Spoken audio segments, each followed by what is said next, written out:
Hey, good evening, everybody. Good evening. It is August 18th. Can you believe that? August 18th. Hi, Layla. Hi, everyone. Patricia, Ann. How cool that you guys all joined us tonight. This is going to be a little bit different than the Tim and Troy show. It is going to actually be the Troy and Holly show. And I'm sure that some of you got an email today, but it's super exciting stuff. I'm going to just really quickly introduce myself. I'm Alita Spire. I'm a national marketing director for the Juice Plus company. And I wanted to introduce our two main speakers tonight. Troy Albright, of course, is a pharmacist, and he has a degree and by degree and profession. He is authentic passion for seeing people both well and healthy from the inside out. Troy founded True Garden, Arizona's first vertical aeroponic farm, which has now become the top trending farm and garden center in the US. And guess who else we have? Okay, Troy, you want to say hi, wave? Yes, hello everybody. Thanks for hanging out with us tonight. We're very excited to be here. Thanks, yeah, Alita. We have some great questions tonight, and this is our question and answer period. So the next person I'm going to introduce, I'm extremely honored to introduce Holly Ciancioso. Ciancioso. It looks nothing like it sounds. I'm used to it. Right. The newest team member of the True Garden. Holly was born and raised in Minnesota and moved to Memphis in 1987 and currently still resides there in Memphis. She is the mother of 3 grown children and a grandma to 8. Holly loves the Minnesota Vikings. I had to figure that one out. Minnesota Vikings football, reading, cooking, horseback riding, and most of all, spending time with family. She has an extensive knowledge of the Tower Garden and Juice Plus as she was at corporate. And I'm sure some of you guys have remembered talking to her for 10 years. Please give her a big warm welcome to the True Garden team. Has that awesome? She has been phenomenal with customer service. We have online chat now and email support system, and she's rocking it. So how cool is that? On top of that, she's engaging in all of our social media platforms. Just wait until you get something else that we're going to surprise you with at the end of this, a little interview. So we'll start off. We're going to have some questions. I have them all written down here for some people that had questions they wanted to ask. So the first question I'm going to ask you is, can Troy or Heidi, where can we find resources on learning how to best germinate different types of seeds in rock wool? Some people are having trouble in the heat, but normally they do really well. So in the heat, where can they find the seeds? So we actually use Johnny Seeds because Johnny Seeds has done a lot of work on making sure that what we're germinating is going to actually be work great in hydroponic systems. So again, if you look at some of those pelleted seeds, we're using a lot of pelleted seeds now to where we just drop that one pellet in and it has multiple seeds in there. So they've gone and done all the research for us since Tower Gardens, which is a vertical hydroponics, works great with any of their hydroponic seeds. So we really rely on Johnny Seeds. And then we test those varieties in-house as well to make sure before we offer them that they will grow really well in hot climates like Phoenix, Arizona. Awesome. Thank you so much. Holly, do you have anything to add to that? The biggest thing that I think people do not do is not soak the rock wool long enough. Oh, wow. With that rock wool. 20, 30 minutes, then seed it. And make sure you get that seed down in there so that it's touching the wetness. I don't use the vermiculite. I find it too messy, but that's my personal. But I make sure that I get that seed down in there so it's touching and it's wet. And then like the next day, I will mist it with a spray bottle. So making sure those seeds stay damp, not flooded, but damp. Very good. That's a great point, Holly. What are the best practices for a good cleaning of our tower? People have said different things. So what are your, both of you can answer this. Troy, you want to go ahead and answer? Well, I'll have Holly start first because I know she's gotten this question multiple times, and then I'll talk about what we do here on the farm side. Okay. Now, I am a fan of the all-natural citric acid. But one thing that I do above and beyond that is I will add a little bleach too. Because if I have had any airborne diseases or that kind of stuff, I want to make sure that I've killed everything too. But I like the citric acid. I'll let it soak with my indoor tower. I fill up my tub, put in a cup of that, put it in there, and everything comes off so nice and easily.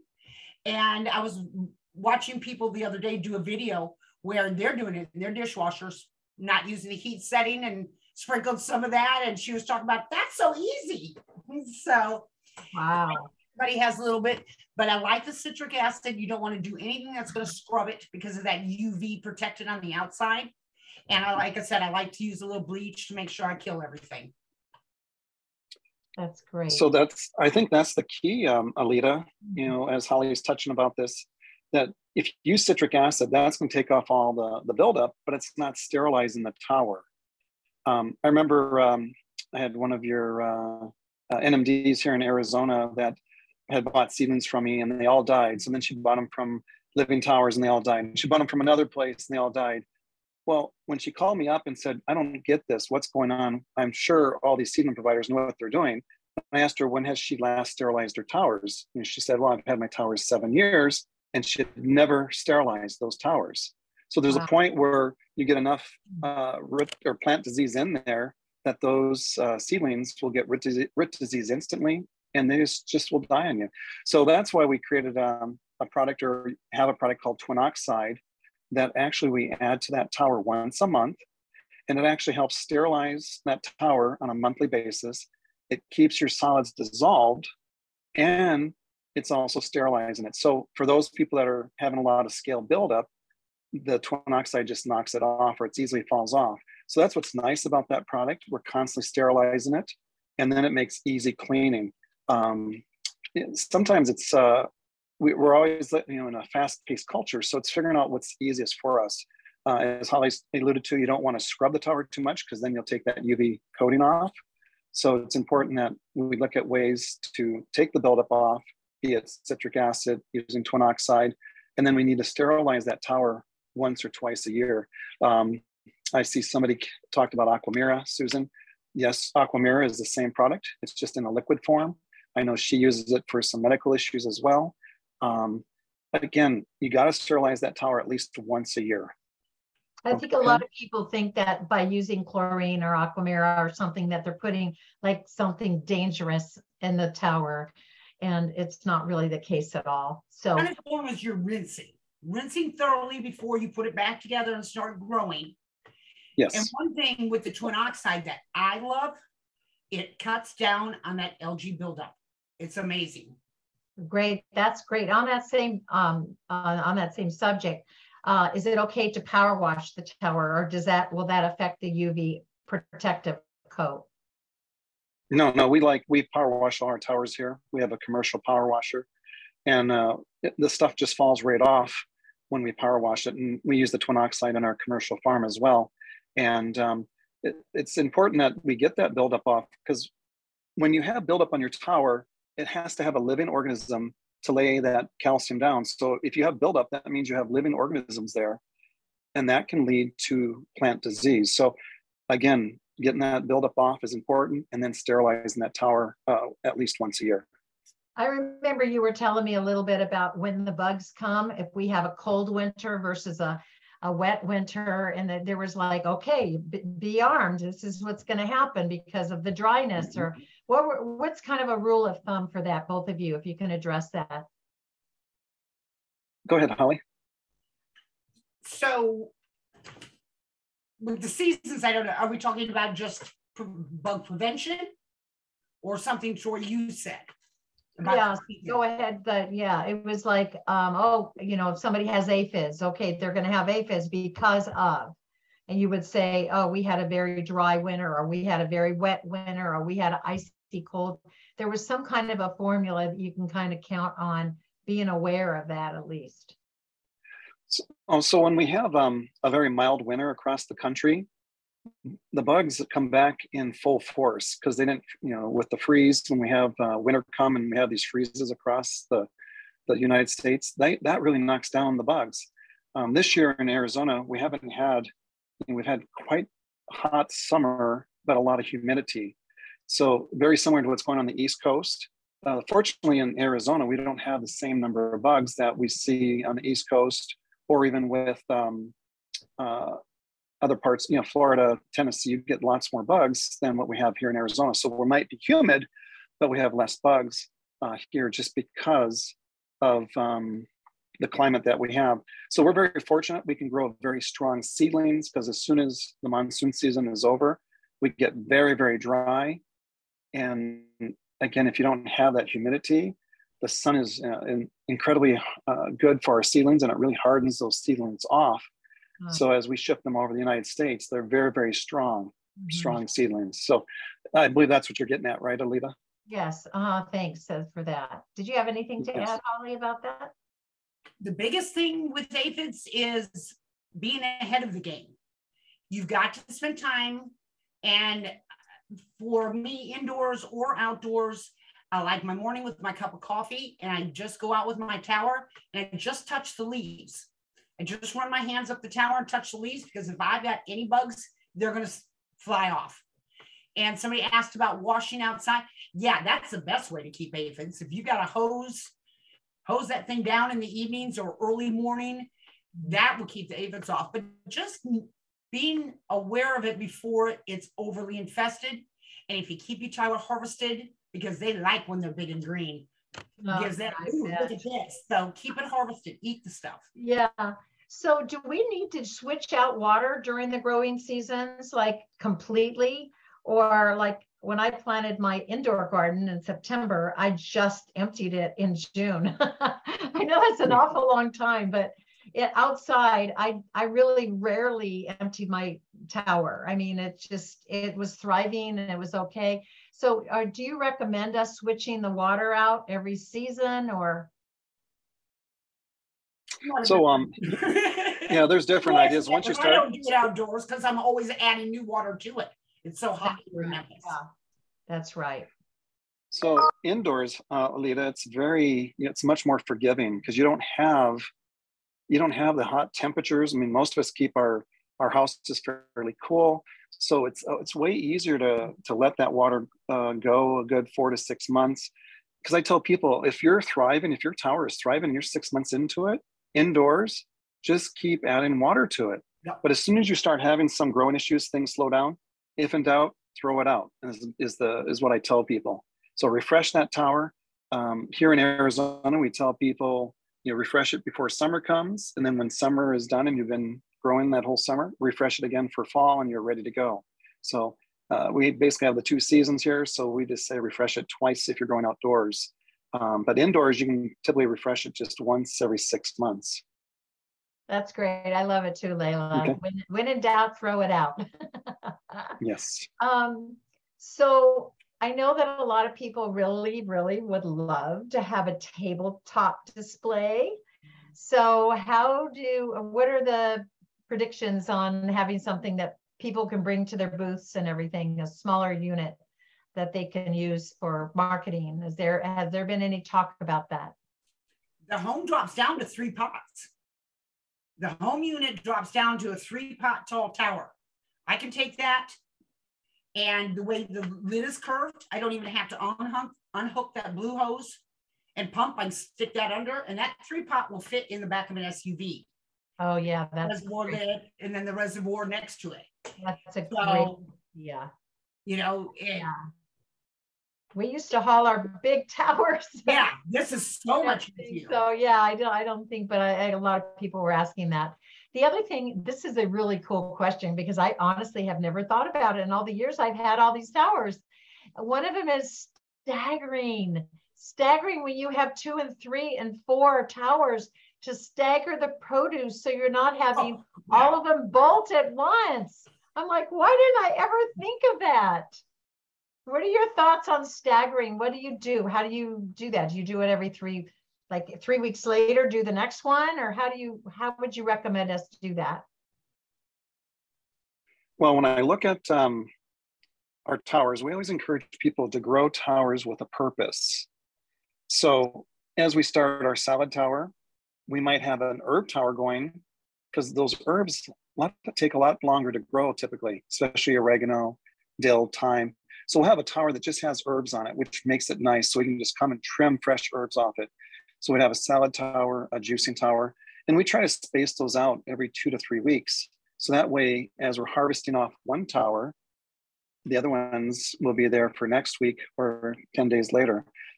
Like in our greenhouse, when you have 320 towers, we're harvesting 80 towers at full production, 80 towers a week. So again, we're staggering those. So that way we always have produce available every week. And then we have towers that just have herbs growing in it year round as well. So again, growing towers with a purpose makes it way simpler, if that helps. Holly, do you have anything to add to that? That's a great idea. My indoor one is herbs, and I plant old herbs at the same time. Wow. Because my basil is gonna, and my dill is gonna pop, and my cilantro, but that thyme and that oregano and some of the other ones are really slow. So herbs, but outdoors, you know, now if I'm doing big plants, I'll plant everything. But if I'm doing lettuces and stuff that I'm harvesting, I'll put like a romaine lettuce in, and then I will start a seedling about a week later. Takes a week.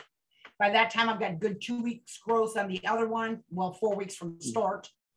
And that one's getting ready to harvest, and then I'm putting the next one in. So 2 to 3 weeks between them. So I don't have all this, because it's just the two of us. So I'm always staggering out my top 2 pots with different kind of lettuces in intervals. So your home unit has just all grow pots, or you don't have herbs on them? You just grow all of your indoors. I have a 12-pot tower. I took it down to just 12 pots, and I grow, and I have 12 herbs. Wow. And then my outdoor one has got all my big fruiting and flowering. You know, I've got some cucumbers going, I've got cantaloupe going, I've got tomatoes, green beans, peppers, variety of peppers, because we love cooking with peppers. My focus is always on what can I use to cook with. Yeah. So that's I love to cook, so I love having those fresh herbs. And 12 ended up being the right number, and I took my home down to that 3 pots, and that's just like perfect for me.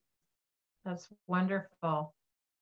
So what about there's a lot of people that like to grow mint, but it loves to trail and come out the other holes. And I noticed that they have tons of roots, and they're almost woody like. So should they grow mint on the bottom so they can pull out the roots from underneath? Or where would you recommend mint grow? Grows fast too. It does. I like to put it on the bottom, so that way it's going to grow down into the reservoir, and I can easily pull or trim those roots out. Plus, it's really beautiful. So as it goes around the tower, helps keep the bugs away as well. And it's much easier to grow on the bottom, in my opinion, than putting it at the top, because then those roots will fill up that whole cylinder. We've grown mint. We have towers that we just grow mint in. And after 6 months, those pots are solid with roots in it. It was amazing how stacked, how compressed those roots were in those pots. And they're still allowing the water to drain down, but we're going through lots of water. So if you're just going to grow it on your tower, I like putting it on the very bottom, because then I can control the roots much better. And then there's a point where, even as Susan just put up, that you can pull that out and put it into a pot and grow it in a pot if it gets too big. So again, that's another way you can transplant it, because it's very transplantable too. So I like the bottom. Then I can spread it around the top of the lid as well. What's your preference, Holly? I don't grow mint because it's so for me. I don't like it. Okay. I tried it in the beginning. It was like, oh, chocolate mint? How cool is that? And now this was the first year I grew, and I also put in 4 tomato plants too. So, I talked about maybe doing it again. I like lemon balm. So that's my favorite kind of, rather than the mint for flavoring. I love lemon balm. That's great. So I remember once you had mentioned the net pots to make a little hole underneath it, so that if you do have an extra large seedling that you can pull the roots out and let it drip past the net pot so they're not all crunched together. Was there a reason why you wanted us to do that? But sometimes it's easier to, if we're starting with a seedling where it can actually just grow on through. We do that with some of the bigger seedlings so we can pull them out. Mint is very invasive, and it gets in there, and it's a lot of work to get those out. We love the mint. That variety of mint that we call Granny Blank's mint is actually Tim's grandmother's mint from Canada. It's a 75-year-old variety of mint. It's a spearmint, but it's a 75-year-old variety from his grandmother out of Canada. So we've kept that going all these years. And so we love the mint. It's, people don't realize it, but you can take our seedlings, since they're in the cocoa core, those can be transplanted right into soil or used in other hydroponic systems. So they're very versatile. So those that still have a little garden or want to use pots as well that have some soil in it, it's a perfect way to transplant using our cocoa core seedlings. That's great. And so you can transplant from one garden to the other? Yes, you can. Yes, okay. You can. Awesome. And so some people have asked, can you actually put this seed directly in the cocoa core once it's soaked and put it in the tower, or do you need to have them grow out in a tray first before you plant them in? What's your preferable? So Holly, have you ever done direct seeding in your towers? I have. Okay. The first time I did it is my daughter was graduating from college, and I drove down to North Carolina, and I brought a tower with me. And then she was going to ride back to Memphis. So we had a few days for me to teach her everything about towers. And we didn't want to start seedlings and her not be there. So I said, well, let's just put them in a tower and let's just see. She came home, took pictures, and everything grew. And it was an experiment. So the only thing I find is sometimes the way the water drips, especially in the microgreen section, sometimes it'll get too much water going onto the seed and drown it out. So that's why I started in a tray to make a healthier, stronger plant before going in there. Right. Okay. So some people's tap water is 8 to 8.5. Will that be effective in seed germination? Or does that, somebody had asked that question. He's having trouble with planting. He moved from to Virginia, and his tap water is 8.5. That seems like alkaline, right? Right. When we get a little bit too alkaline like that, we want to bring that down. So if you have water that's a little bit less alkaline, around 7 pH, around 7.2 would be better. Those, again, some parts of the country, it's very, very alkaline. And again, as my grower is on the line here, Brenna, the best pH for germinating is pH around 5. The seeds love to have a lower pH. So you give it a lower pH, those seeds will actually thrive and germinate faster. So again, we need to drop that pH using either reverse osmosis or more of a acidic water, and it will help, and you'll see things germinate. Remember, that seed has everything it needs except for water. It doesn't need sun, doesn't need any light until it's all germinated. So a lot of people think they need to start putting grow lights right over it. No, it just needs a warm place, and put that seed in the center of that cocoa core. You don't need, we just pull the cocoa core back over that seed, and that's all we do, and put it on a warm spot. So the top of your refrigerator, or you can get a little grow blanket that you can sit them on, but keep it simple. Someplace very warm in your house. If you can get it around 80 degrees, that seed will germinate very quickly. Remember, your herbs take a lot longer, could take up to 21 days. And as Holly alluded to earlier, that you don't want to overwater, because then you'll actually kill that seed and it will start rotting. So back to that direct seeding, I tell people, if you get seedlings from a provider and one doesn't make it, you don't just toss that cocoa core. Take the seed and stick it in there and direct seed into it, and you'll see that it'll work. So don't waste that cocoa core. Have some seeds on hand and replant it. Don't just throw it away. All right. Do you discourage us from putting several seeds in one of the cocoa core? Is it better to put just one? Or, I mean, sometimes I always think, well, one of these guys are going to take. Well, if it's depending on the variety of lettuce or what you're growing. I mean, if you're growing a bib lettuce, you don't want to put more than one seed in there. Mm-hmm. The tower is designed to where if it says in the package to only put one seed in there, like a watermelon or, a bib lettuce, that's what we do. If it says do 4 to 6 seeds, we do 6 seeds. And sometimes we even add more because we want a beautiful bouquet for anybody that is buying seedlings from us. We overseed a lot of our products. So you get a beautiful bouquet and you have plenty to harvest.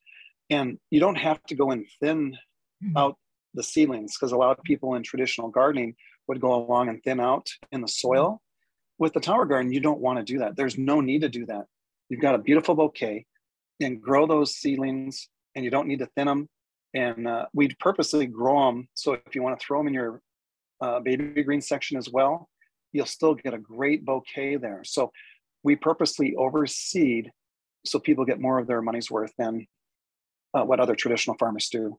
That's great. And I sure know that you have a preference for cocoa core versus rock wool. And that's why you're primarily, using cocoa core. But I know we only have a minute left. So I want you to share with all of our guests tonight what's going on and what happened with that awesome survey that we all filled out, and the grant that you got and everything. And then I can share the screen of what we have to look forward to. Yes, we are so excited because of everybody assisting and voting for us in that FedEx competition. We were awarded money to redo and revamp our website. Plus, we're creating an app. This app is going to be extraordinary. It's going to integrate very, very well. We're going to have a true connect part of that where people can we're going to create a community where we're going to do, Holly and I are going to do a live answering questions section on Facebook. Could be Facebook, but it's going to be on our app though, so people can log in and see what's going on. So there's going to be a lot of aspects to it. It's going to have plant identification. In time, it's going to have a disease, plant disease, where you can point your camera and it'll tell you what disease it is or what the bug is. So those things are coming, and this is allowing us to do that. So all the tower gardeners are going to be recipient of this. By the end of the month, we'll apply to the App Store to get it approved. And in time, we're going to offer a paid part of that where you can get online classes and all these other things as well, and discounts on seeds and products. So again, we're going to try to reward people for shopping with us, believing and supporting what True Garden's doing. It's the team effort. And, our goal is to make sure that if you're buying a tower garden, you can grow beautiful, strong, healthy seedlings and food that you can rely on year round. Food sovereignty is a big issue. Water is a big issue. It's not just here in the US, but it's worldwide. So our goal is to make sure you know how to grow in your tower, and we're going to be there to educate you, offer tools that haven't been offered by anybody. So thanks to the FedEx, we appreciate their support. All the reps that voted for us. Thank you so much. And we're actually putting that money right back into the website. Matter of fact, everything I do here, Alita, I put the money right back into True Garden. We're constantly trying to raise the bar. I'm not just satisfied with what we're doing. We're constantly raising the bar. And that's why my goal is to be the best seedling provider here in the United States. That's awesome. I just want to remind all of you, some of you have other seedling providers that you go to, and we are really here for one team, one mission. And Troy gives so much education, and along with Ollie, and just want you to know, whoever you were told about this call, really go back to the person who invited you to this call and ask them more questions, get your answers. So Troy, are you shipping your seedlings now outside of Arizona? We ship all over the United States, including Alaska. We are working on Hawaii. That's coming. Hawaii has been a pain in the butt. Even California is now saying that we can't ship any nightshades into their state from April 1st to December 31st. Oh my gosh. I know. I just about it's funny how some of these states are doing everything they can to keep us from assisting people in growing, food they can eat. And so, here we've been shipping 10 years in the state of California, and now they're enforcing an old law on the books. And, there's other seedling providers. If, once you get big enough and they start seeing your packages come, they start inspecting, and they want $50 per package to see if there's bugs. So if we want to ship nightshades into California, we have to pay them $50 per box. That is crazy. Oh my we've got to make sure we stand up and grow food. Don't rely on our government to allow us. We just got to say, no, we will grow food. So again, the tower is incredible. It allows us to grow food ourselves and not to rely on the grocery stores. The tonic solution we have is a one size fits all. It has 70 plus essential minerals and nutrients in it. This is not just your fly-by-night grow solution that Tim Blank developed. This is an incredible grow solution designed by NASA when he worked for NASA. So when we go to Mars, they're going to take this grow solution with them.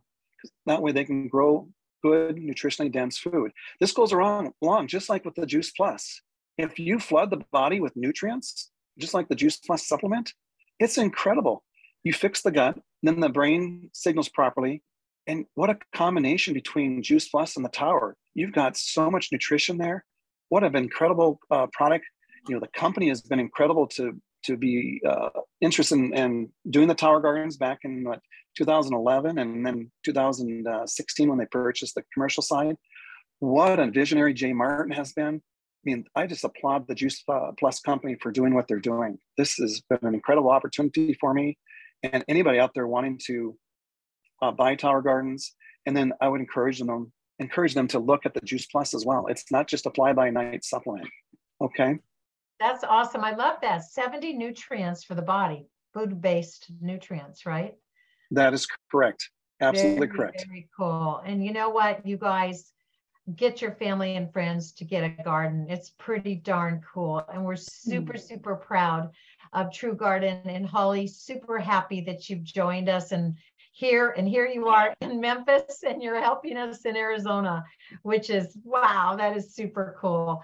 And she just posted a couple of the links there. If you go to True Garden on the YouTube page, we will have this this recording updated, and our super duper AV guy Hal is going to clean it all up and get it all ready so you can send it to your favorite Tower Garden customers and your prospects.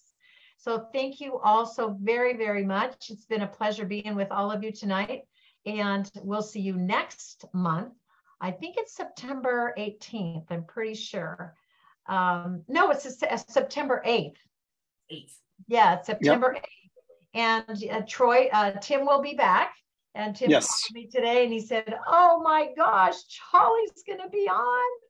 How cool. So it'll be back to the Tim and Troy, and hopefully Holly will be able to MC. I will be out of the state for a while. And thank you guys so very much. And thank you. Enjoy the rest of your vacation, Troy. And Holly, you need to come here when it's not so hot.